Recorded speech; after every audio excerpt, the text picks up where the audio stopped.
Hello friends, welcome back to once upon a taste analogue. ఈరోజు నేను మీకు ఉండ్రాల పాయసం తయారీ విధానం చూపిస్తాను. చూసేద్దాం రండి. దీనికి కావాల్సిన ఇంగ్రీడియంట్స్ బియ్యం పిండి, బెల్లం, ఎలాచి, మిల్క్. ఇప్పుడు ప్రాసెస్ చూద్దాం. నేను ఒక కడాయి తీసుకున్నాను. అందులో మనం ఒక బియ్యం పిండికి 1.5 కప్పు వాటర్ పోసుకోవాలి. ఒక కప్పు బియ్యం పిండికి 1.5 కప్పు వాటర్ పోసుకోవాలి. ఇలా వాటర్ తీసుకొని దీనిలో బియ్యం పిండి యాడ్ చేసుకుందాం. కొంచెం బెల్లం యాడ్ చేసుకుందాం. సాల్ట్ ఒక టేబుల్ స్పూన్ సాల్ట్, కొంచెం బెల్లం 2 టేబుల్ స్పూన్స్ బెల్లం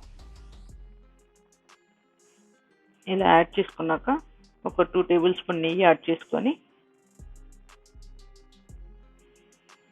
దీన్ని మొత్తాన్ని ఒకసారి మనం మిక్స్ చేసుకుందాం.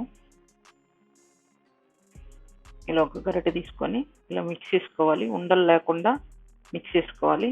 చూడండి, ఇలా బ్యాటర్ ఇలా తయారవుతుంది. కొంచెం బెల్లం ఉంటే పర్లేదు, ఉడికేటప్పుడు కరిగిపోతుంది. పిండి అయితే ఉండలు లేకుండా చూసుకోవాలి. ఇప్పుడు దీన్ని నేను స్టవ్ మీద పెట్టి స్టవ్ ఆన్ చేశాను. ఇది బాగా దగ్గర పడేంత వరకు కలుపుకోవాలి. ఒక 5 మినిట్స్ పడుతుంది, ఉడికించుకోవాలి.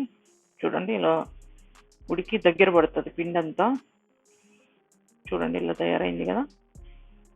మనకి బాండీలోంచి మొత్తం బయటకు వచ్చేస్తుంది. కావాలంటే ఇలా బాండీకి అంటుకోకుండా అంత వచ్చేసేంత వరకు ఉంచేసుకొని తీసి సైడ్కి పెట్టుకోవాలి.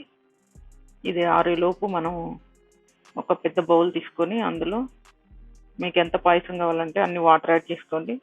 నేను ఒక 4 గ్లాసెస్ వాటర్ యాడ్ చేసుకున్నాను. ఒక పెద్ద కప్పు పిండికి 4 కప్స్ వాటర్ యాడ్ చేసుకున్నాను. ఒక పెద్ద కప్పు బెల్లం యాడ్ చేసుకున్నాను. బెల్లం మీకు ఎంత కావాలో అంత యాడ్ చేసుకోండి. ఎలాచి పౌడరు, ఒక టేబుల్ స్పూన్ ఎలాచి పౌడరు.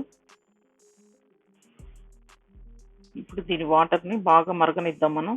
ఈ వాటర్ మరిగేలోపు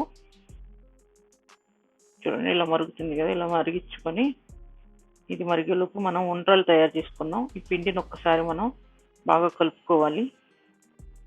కొంచెం చల్లారనివ్వండి. చల్లారినాక కలుపుకోండి.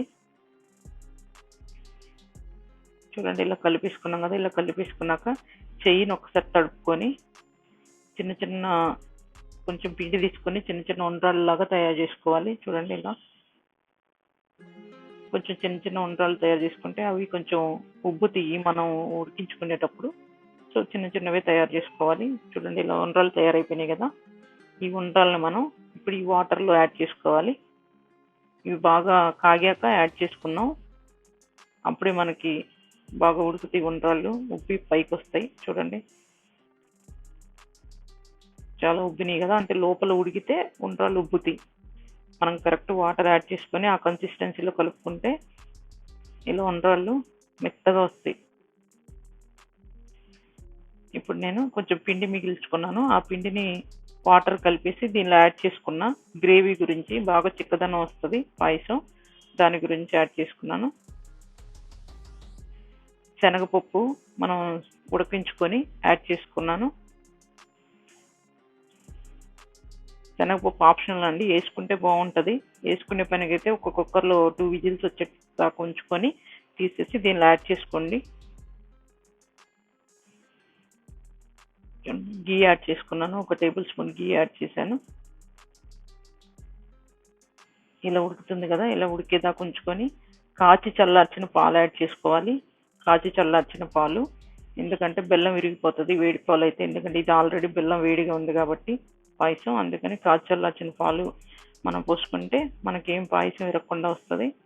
కొబ్బరి పలుకులు నెయ్యిలో వేయించుకొని ఎండు కొబ్బరి ఇలా మిక్స్ చేసుకుంటే మంచి టేస్ట్ వస్తుంది, మంచి ఫ్లేవర్ వస్తుంది. ఒక్కసారి మొత్తం కలుపుకుంటే చూడండి, మన పాయసం రెడీ అయిపోయింది. ఈ ఉండ్రాల పాయసం వినాయకుడికి చాలా ఇష్టం అండి.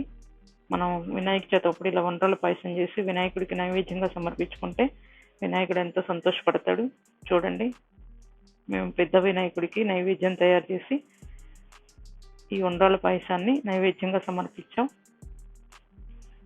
చాలా ఉండ్రాళ్ళు, చాలా పాయసం, చాలా లడ్లు, అన్నీ పులిహోర, దద్దోజనం, శనగలు అన్నీ దేవుడికి నైవేద్యంగా సమర్పించాం. ఒకసారి మీకు కనుక మా వినాయకుడు నచ్చితే ఒక లైక్ వేసుకోండి, సబ్స్క్రైబ్ చేసుకోండి, కామెంట్ చేయండి.